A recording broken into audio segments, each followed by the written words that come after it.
I like to take long walks on the beach and take awful Bible verses and turn them into modern day sounding songs. Warning, this episode is rated M for mature and rated F for funny. Hello, I'm your host, Skeptical Scott. And I am this week's co-host, Artie Fisher. Welcome to Funny You Say That. And if you've ever rethought what you were taught and said to yourself, why did I believe that? Then this show's for you. It's part 2 of our interview with Joshua and Prez, also known as Trysten and Sayge, everyone's favorite Christian leadership church couple. If you missed part 1, pause this, go to skepticalscott.com and find episode 2.7.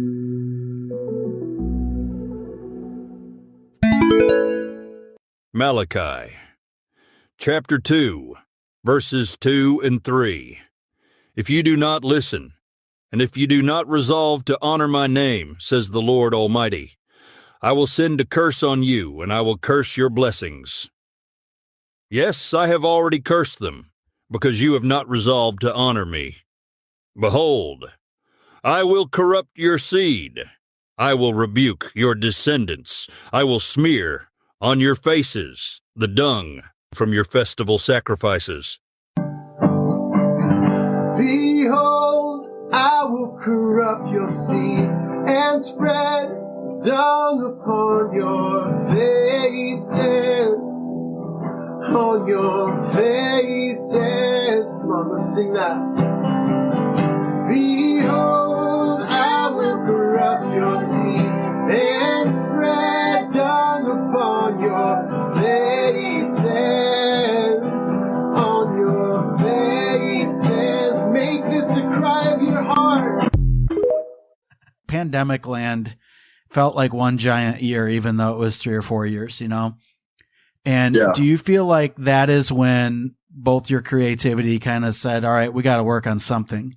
Is that when things started? And then let's talk about today. So we started 2 social media accounts at the same time. Mm-hmm. So one of them was a gardening account, and we used that to talk about Lyme disease for myself and something called apitherapy. That's like a conversation for a different day. But then I got on TikTok and I was explaining to Joshua that I really think we should get on this because we could do a lot with music. And at the time I was saying for Lyme disease awareness and everything that we were doing. Joshua had a lot of hesitancy to it. Actually, we got into a fight over it. He was like, I hope it's okay that I say this. Please do. He was hilarious. like, I feel like I'm losing you to TikTok. And I was like, what? I was like, no, I was like, okay, yeah, I'm doom scrolling. You're right. But I was like, it's really cool. Like, I'm learning so much so quickly. And then he got on it one day. He must have gotten on it like privately or something. And then he's like, I'm sorry. And you're right. TikTok's really cool. And then like every week he's like, man, if we'd only got on TikTok when you said, we would have probably done this. And I was like, it's okay. Yeah. It's funny. I know my wife used to joke about me on TikTok saying, are you on there? And then she's watching Facebook Reels and I'm like, you know, it's the same thing. You know where that's coming from, right? Anyway. Yeah, exactly. So I guess, it definitely gave us, I mean, there's like a weird safety to TikTok. That feels weird saying, but it feels like you can do whatever. Whereas everything else feels like you need to be more polished, and we can't quite figure out why. Mm-hmm. But TikTok maybe feels like it's such a big pool that you can kind of be like, here I am, no makeup, no bra, sweatpants, you know? Yeah. And so we felt like we were able to find our true authentic selves and practice being vulnerable and practice getting over the feeling of being afraid of like, what if we say the wrong thing? What if it's interpreted wrong? And believe me, there's so much thought put into every single post we put. Like every single post you see has been run by each other and sent to people and scrutinized. And we still get things wrong, but we really try to avoid that. Mm-hmm. The creativity definitely was more in the development of ourselves being as authentic as we could be. And then with all of the skills we had, we felt like they were able to come together. You want to know how to make your local church squirm? I get a lot of ads for churches in my local area. Mostly the bigger, hipper, cooler churches with the flashy lights, smoke machines. They try and come off as relevant. They use stock photos showing off how diverse they are. But then when you show up, it's exactly what you expected. As someone who worked at one of these cool, hip churches, I know a bit about how to make these places squirm. And one of my favorite ways to do that is to comment on these ads that I get sent to me. And I ask one question. I've never had a single response, and it always results in the comment getting taken down, and I get blocked.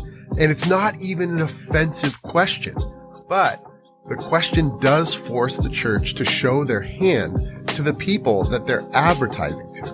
And so the question that I ask is, are you a safe place for the LGBTQIA plus community? I'm not being a troll. I'm not mocking. I'm asking a reasonable question.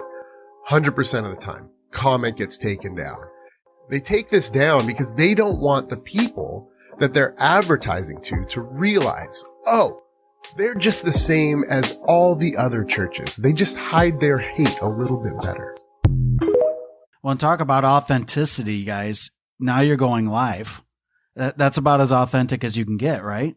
You can't craft that too much. Yeah, and interesting enough, so, Prez talked about it, but on our other account, we would go, as part of her treatment, we would sting her with honeybees 3 times a week, and it worked. And it's backed by science. It's not some shaman woods told us that. That's amazing. Okay. And so we started live streaming on Instagram with it. And then what we found was, for Instagram, it's like, at that time, it felt like, we would live stream for our friends. And then because our friends were there, a couple more people would join, and it would be this slow build. Right when we got on TikTok, it was like it exploded right away. And then suddenly we were doing lives with 5,000 to 10,000 people in it a night. Man. And it was like the Wild West. It was insane. And so we really kind of got thrown into the live arena a lot quicker. Honestly, the live stuff is where we feel the most comfortable because we're just both really just off the cuff kind of people. Mm-hmm. So, and the truth is that was me basically shirtless and like in pain. There were moments where I cried. There were moments where I was like really angry and crazy. Like the truth is like we like went so far over to being exposed that this is actually us like dialed back. It feels very much that like because we didn't know. We felt like 18-year-old kids who got like let loose in Vegas, or 21-year-olds in Vegas, and we just did everything and we didn't know. Yeah, like let's just see what happens. Let's just go. Yeah. Leviticus chapter 26, verses 28 and 29. I will act with furious hostility toward you. I will also discipline you 7 times for your sins. You will eat the flesh of your sons. You will eat the flesh of your daughters. And in my anger I'll be hostile towards you. I myself will punish you for your sin 7 times over. And you will eat the flesh of your sons, the flesh of your daughters. Make us hungry, yeah. I imagine when people see that kind of expression and authenticity, they want to connect with you, right? And here's what I wonder. I wonder about people who have emailed, like what kinds of things have they either asked or expressed themselves to you as a result of feeling like they're getting to know you through a TikTok? That's a great question. Yeah, I'll answer with this. And it's one of my favorite things. It's one of the most bizarre things and something I never thought would happen. And it makes me feel almost like evangelical in a way. This has happened like more than 5 times now where I have been in an argument in the comments with someone, people who are just ruthless to me. And I try to not be ruthless back at first. Mm-hmm. But I've had these people come back to me and go, hey, man, I wanted to let you know I was kind of being a dick and I was in the middle of my own deconstruction and I've got there. Now I just wanted to let you know I see it now. And I'm like, what the fuck? Yeah. And you've moved on to many other lives at that point. They've been probably sitting with that for months. Who knows, right? Yes. And now it's kind of come to fruition of, hey, sorry about that. And then to that, we get comments a lot. We hear a lot of stories, and it's hard. And I say this in the most it's okay way. But we do get trauma dumped a lot because some of the stories that I share are a little trauma-y and can come off. I'm sure there's some trauma dumping I've done, but we hear horrific stories from people all the time of awful things that have happened to them in and around evangelicalism. And truly at this point, it is the fuel for why we keep going, because we are tired, but we do feel like there's a fight to keep fighting. And there now is a community that we do feel like a sense of responsibility towards, but not in a pastor way. I have to say that really carefully. Because we don't want to be anyone's pastors. You're not pastoral care. You're also not a counselor. You're not. It's more of a exactly. We've been there, and you're not alone. 1 Corinthians chapter 14, verse 34. The women should be silent in the churches, for they are not permitted to speak. Rather, let them be in submission, as in fact the law says. So God put a song on Sage's heart this week. Women should remain silent in churches. They are not allowed to speak, but must be in submission as the law says. Come on, sing it out. Must be submission as the law says. Think back to Joshua, back when you said, I thought what I was going to share was going to be unique. Yep, I really did. And then to see that there is this community, and it's almost like ice cream, it's the same consistency, the same coldness, but it's the different flavor. We all have this flavor of trauma from the church. Some of it's stronger than others, but it's a wild world. It really is a wild, wacky thing to kind of get out of and then get back into and then be a part of. But I was going to say, the thing about TikTok that's a little scary or just social media in general, especially in the deconstruction community, is a lot of people are still looking for a pastor, and a lot of ex-pastors are still looking for a congregation to lead. And so it's a really dangerous place too at the same time, so we're always really cautious, especially around the community that we have, because they've been used and abused and stolen from and all this. So it's a tricky community as well.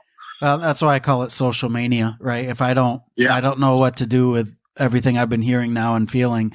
Yeah, I like to point people to resources like Recovering from Religion or, I know there's more than that. So it's just plugging people in to know that you're not alone in this. And in fact, you're with a growing community likely. Could you imagine refusing $10,000? Well, that's what I did with the church that I worked at. You see, I got hired at this church when I was 18 years old. And this is back in 1998. You can do the math. I'm old. And when they hired me, NDAs in churches weren't really a thing, at least at the church that I was a part of. Over the years, they started making people sign NDAs, but they never thought to get me to sign one because I had been there, for so long. I think they just assumed that I had one on file. So when my exit came about, when it was time for me to leave the church, they realized that I could share whatever I wanted.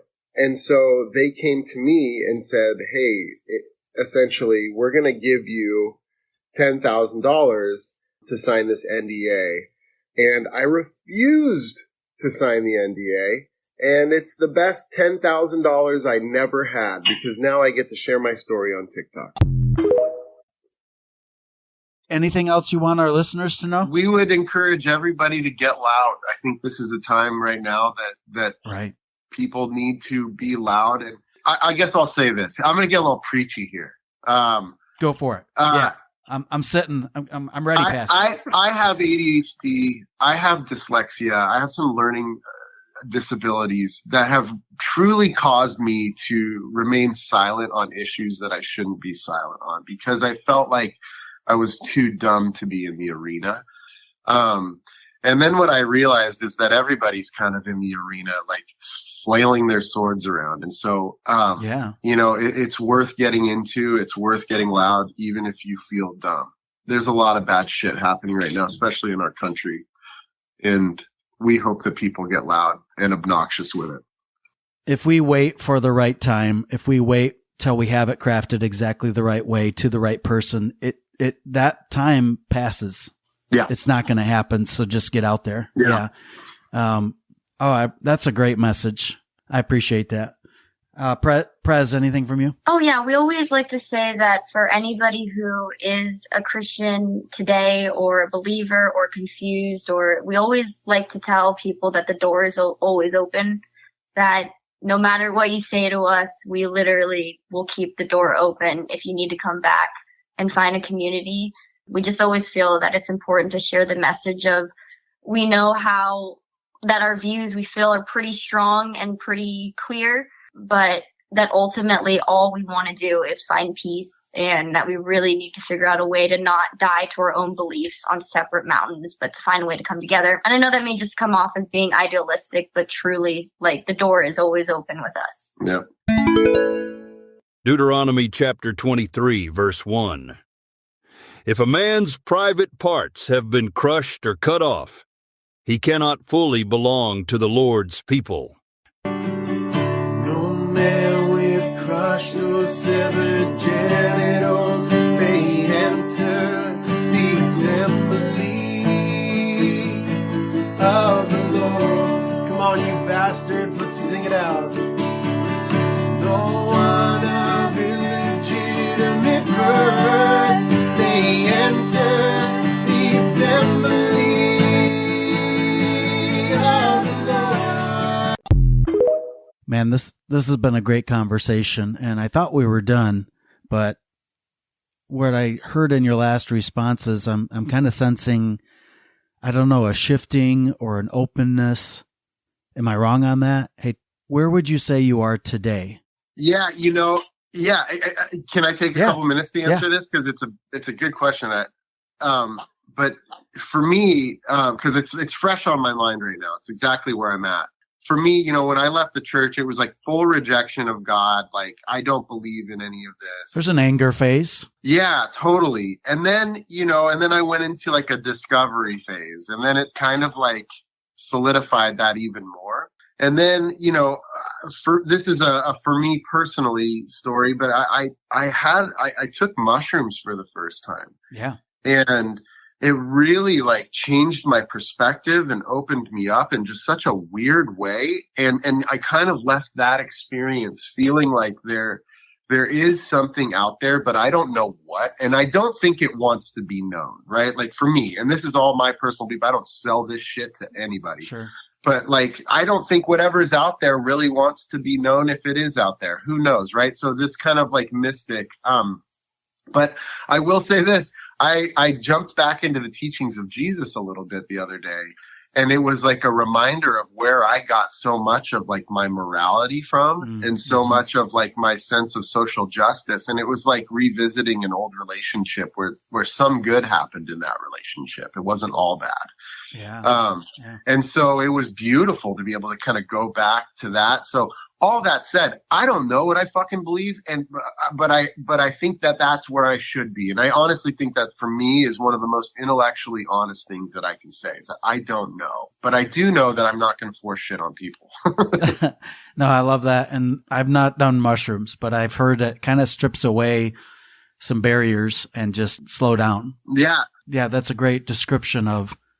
Damn, Jesus said some good shit. Yeah, it was nice. If you are interested or anyone's interested in that, like there's an episode of a show called How to Change Your Mind on Netflix. And it's the third episode. And it's a very scientific approach to psilocybin. And it's actually really profound. Well, I just wrote that down. So I'll check that out before my Netflix expires. Thank you. Yeah, absolutely. And Christian and not Christian, like I think this could have profound effects. Anyway, I'm getting preachy here. Sweet, man. I love it. Thank you. 2 Kings, chapter 2, verses 23 and 24. From there, Elisha went up to Bethel. As he was walking up the path, some small boys came out of the city and jeered at him, chanting, "Go up, Baldy! Go up, Baldy!" He turned around, looked at them, and cursed them in the name of the Lord. Then 2 female bears came out of the woods and mauled 42 of the children. Then 2 bears came out of the woods and mauled 42 of the boys. The cry of our hearts, come on! Then 2 bears came out of the woods and mauled 42 of the boys.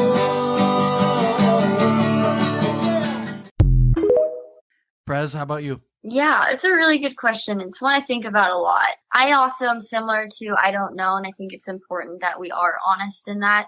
But the way that I organize my life, or I guess focus my life, is that I do believe that everything is connected, and I do take more of a Buddhist approach of I'm not necessarily worshiping anything, but acknowledging the connection. And Buddhists believe that our environment is a temple, that it's not confined to one physical place, especially something built by man. So I really do believe that the closest thing I can come to describing what I believe religion is right now is wrapped up in this idea of taking care of the smallest creatures to the biggest creatures and finding a way to jump into that fold, so to speak. Like, I imagine just go with me for a second, if life were a game of double dutch, that it's about finding your way of getting into the fold of things, so to speak. And once you're in harmony, you find that everyone has a place. The double dutch analogy, I like that. And then that's why the pain comes from fighting it, trying to go the other way. And it's not about not having individualistic ideas or your own sense of self, but it's more of understanding that until we can all find a place together, it just feels disorganized. So, I really do believe that I take like a karmic approach. I don't think anything is bad or good. It just is. Yeah. So I try to see it in nature mainly is where I find the closest feeling to whatever my religion is. So I know it's a little wishy-washy of an answer. Do you know what though? It's for both of you. It's honest, and it's the word interconnected about what's beyond ourselves. That's what I'm hearing. Mm-hmm. Yeah, and if anything, if anyone's listening, going like, huh? For us both, like it really is, as you can hear, it's new and fresh and exciting and evolving. And that's the important thing for us. Like whatever we're on, as long as we're continuing to be good humans and not impede on other people's humanity or even other creatures' humanity as much as we can. And that's why, to tell you the truth, it hurts us when people say that you don't believe anymore, because what you see is not a lack of belief. It's we could not believe enough of the faith. Yes. It's not that we stopped believing. And in fact, we carry so many beliefs with us, and it's shocking to us that they don't see that. Like, and we feel more passionate for humanity and more capable of meeting the needs of the less than ever before. So this is not an abandoning of beliefs. This feels like an evolution, like a stronger metamorphosis of beliefs. Go. I know the evolution part of, I do have purpose. Yes. Yeah, I do have meaning. In fact, more than ever, in all caps, bold, underline, And so that dismissal of, you're rejecting love or purpose or whatever it is, or just embracing sin, or, hey, this took a long time to get to here. And if anything, it's more clarified and strong than ever. Yeah. Agreed. Exactly. Thank you. All right. Well, at this point, let's pass the plate. Give what you can, guys. I'm just kidding. Let me get my guitar out. I'm going to lead created me a clean heart, because that's the one that gets people given. Yeah, that's a good one. So I'm going to either right. Jesus paid it all or created me a clean heart. Those are the big giver songs. This goes back to its production, isn't it? It is. You said mega church, and that was one of my last straws for me, was seeing a mega production going, what the hell's going on here? Yeah. Well, real quick, I know we're wrapping up, but That's you cool. said how the sausage is made. I did, yeah. And it's funny, I don't know if you knew this, but that's the original name of our account. The original Oh, Sinfluencer serious? No, I didn't know was that. called How the Sausage is Made. Yeah. Hey, guys, you guys are so much fun. Thanks for making me laugh today and just sharing your story. I really, really appreciate it. Thank you. Thanks. That was a good one, man. Yeah, so great. Thank you so much. Thank you for listening to Funny You Say That. You can find our episodes in Linktree at skepticalscott.com.